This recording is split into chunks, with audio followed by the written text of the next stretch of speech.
Just a couple of weeks ago, the Atlanta Hawks made exciting young bench player Cam Reddish available for trade, and the Raptors, who have the worst bench in the entire league, could really use some extra scoring in their second unit. So in today's video, we discuss if it is the right player for the Raptors to pursue in a trade. Let's get into it.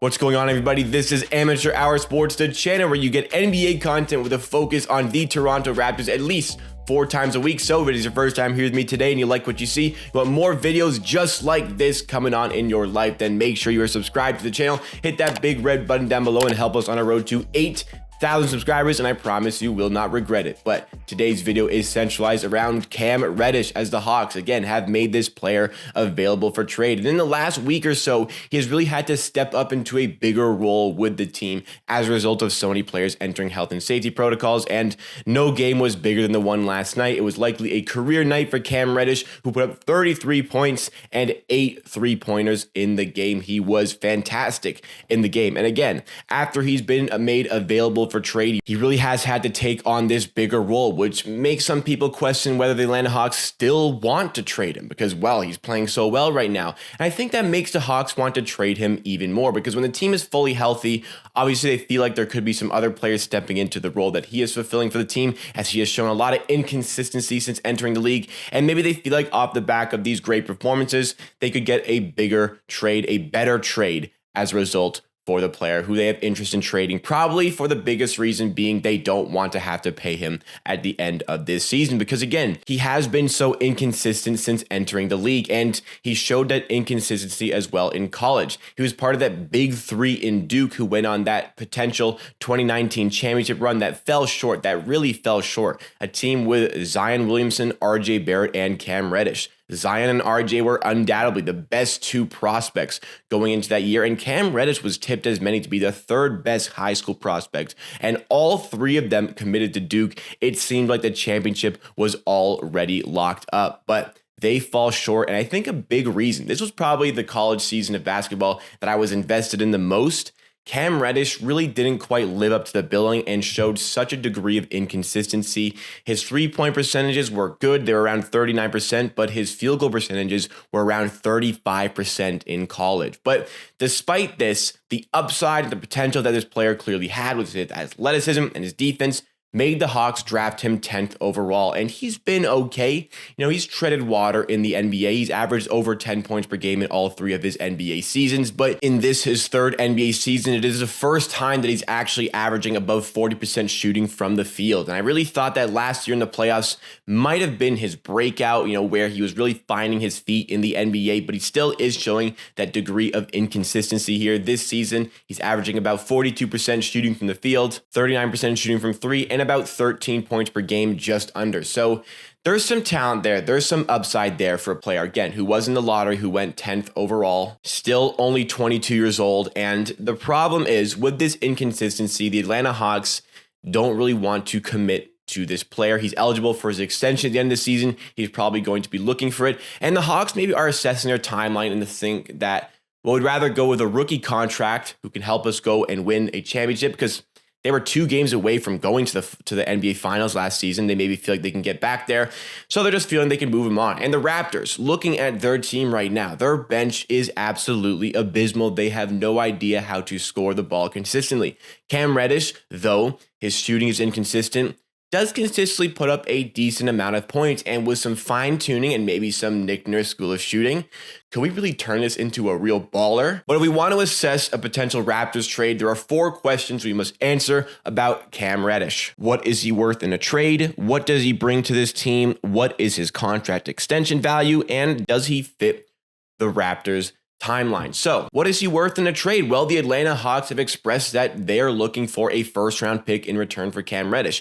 He is still on his rookie contract, and again, in his 3rd season, he's eligible for that extension at the end of the season. I think that's very, very good value for Cam Reddish. If they're still only looking for that 1st-round pick, then maybe at this point they're looking for a little bit more. But if they're looking for that 1st-round pick, that makes a bit of sense here. I don't think anybody is going to be giving up a high lottery pick in order to acquire Cam Reddish's services, in order to acquire the fact you have to pay for this guy at the end of the season. So I think they're looking for a lower mid-round, first-round pick here. I think they're looking for probably in between the 10 to 18 range. That would be my best guess for the Hawks and what they're searching for here. And I think this really goes with my point in saying that the Hawks want to go for a rookie contract to help build a deeper team, because Cam Reddish, they're looking for probably a few more years to really get this team going, maybe get back to that high level of an NBA conference finals. Trae Young is really only getting better seemingly every season. He is an exceptional talent. He's an absolute superstar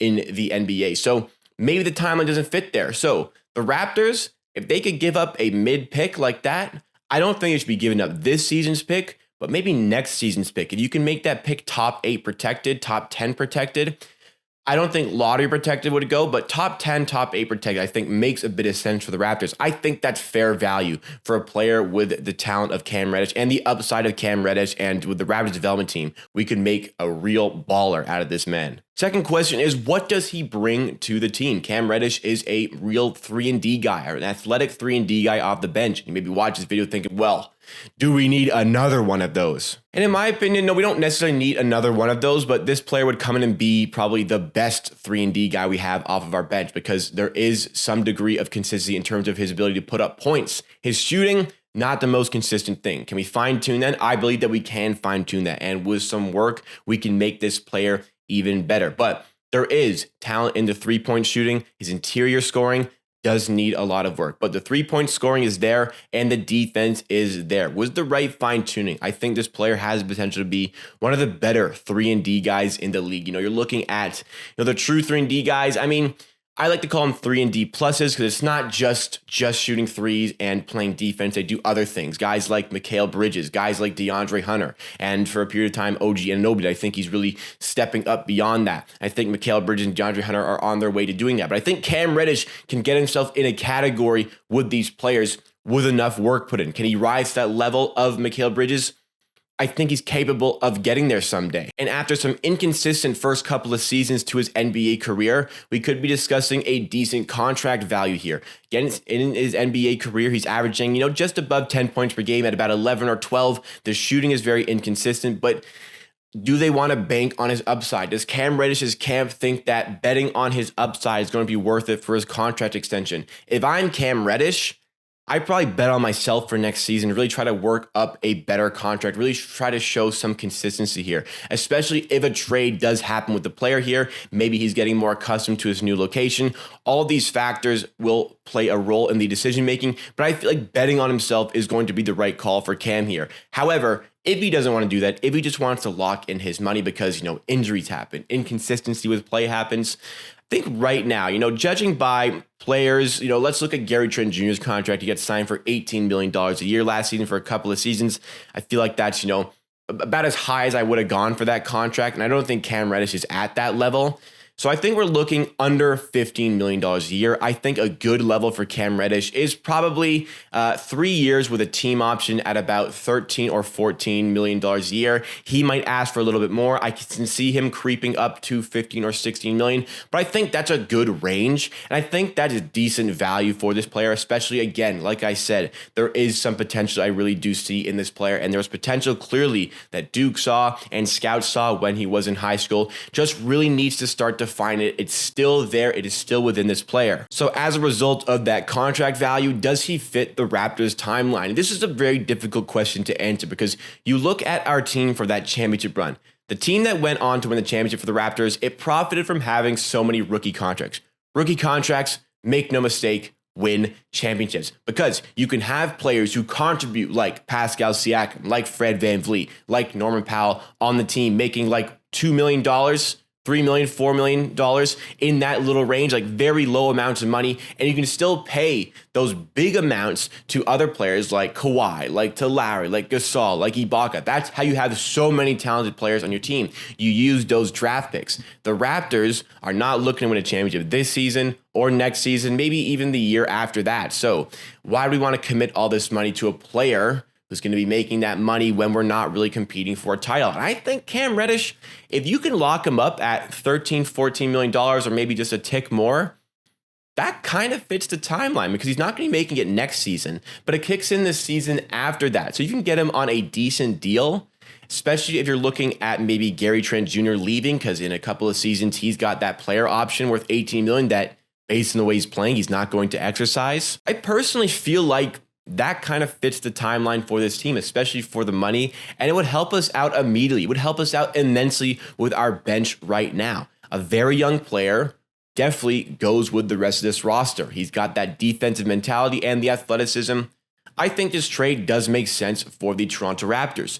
What would be the price of the Atlanta Hawks? Can we give them next year's first-round pick? I've said so many times this channel, first-round picks are our greatest asset. The Raptors use their first-round picks so effectively, don't think it's necessary to trade them. However, if a player with this talent and upside is available, I think it does make sense. This season, I would say hands off the pick.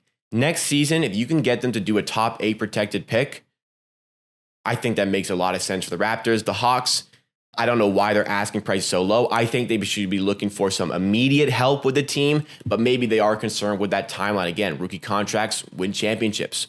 So ultimately, overall, I'd say if the value is there in terms of the pick, if you can go with a top 8 protected pick, even this season, if it's a top 12 protected this season, something along those lines, I feel like I would do this trade. If the Hawks want to do that, it is up to them. Hawks fans may not be happy with that value. That is the value that the Hawks have gone with. They've gone to the media with. So we'll see what happens. But I got to say, I would do this trade. I would love Cam Reddish on this team. So what did you guys make of the video? Would you want Cam Reddish on the Toronto Raptors? Let me hear your thoughts and opinions in the comments down below, because that is it for me for today. Thanks so much for watching this video, guys. Please give a like on the video if you did enjoy. If you're still watching here at the end of the video, clearly you did enjoy the video and that deserves a like, and help us with some subscribers. If you really enjoyed the video, stay up to date with Amateur Hour Sports, the 4+ Raptors videos we do every single week by subscribing, and you can help us get to 8,000 subscribers to end off the year. Thanks so much again. We'll see you again next time for another video.